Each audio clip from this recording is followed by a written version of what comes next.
in ethnographic terms, right, I have an autobiographical relationship with my research, with my work, and this has been shaped by my experience of the international, right?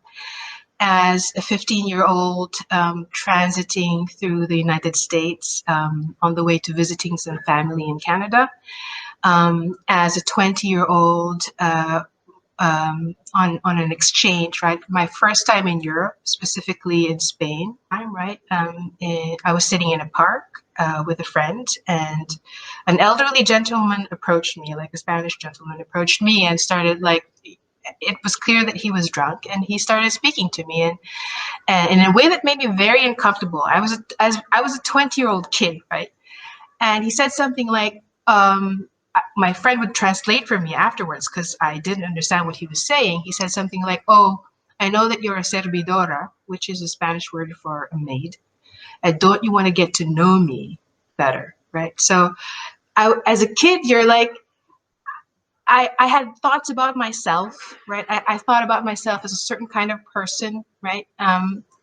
And it was the first time in my life that I realized that, well, how I thought about myself may not be how others think of me, right? In this very different context. So I never forgot that. I never forgot that experience.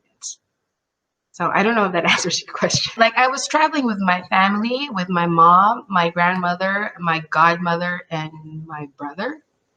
And we were transiting without a visa in Minneapolis. And so there was a gentleman who was very nice, right? He was like, I figure, like an immigration officer, right? And he just stayed with us the whole time to kind of watch over us. And I didn't realize what it was for until it was explained to me afterwards, right? I didn't know. I was like, oh, why is this gentleman? Oh, I feel so special, right? Like, oh, they're just. So it was strange. It was like, okay, all right, that's what it was.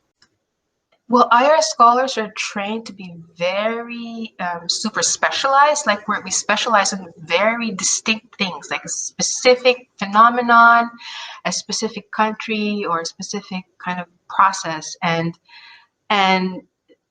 for us, I think it's easier to think in an abstract way that you can relate something that might not be like related to other things, right?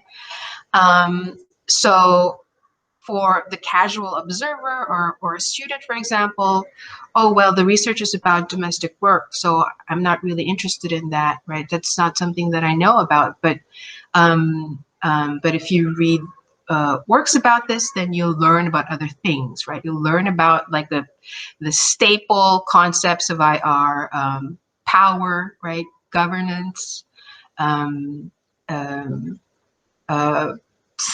abstract concepts like freedom, right? Democracy. So you can infer things like those, even if it's empirically something that you may know nothing about, right? Like, or are not even interested in. So I think it's probably that. I never really, again, this is kind of similar to my response earlier, right? Like sitting in a park in Madrid, just kind of chilling, just being myself. I don't really think about it until I'm confronted with it, right? Like when you realize that once you start being in these spaces where you don't look like most people, then then they have all kinds of thoughts about you, opinions about you, like they put you in certain categories, right? It feels strange, right? And at some point I realized there's really no way to conform to that norm. Like I'll never be like, um, who we think is like, an IR scholar.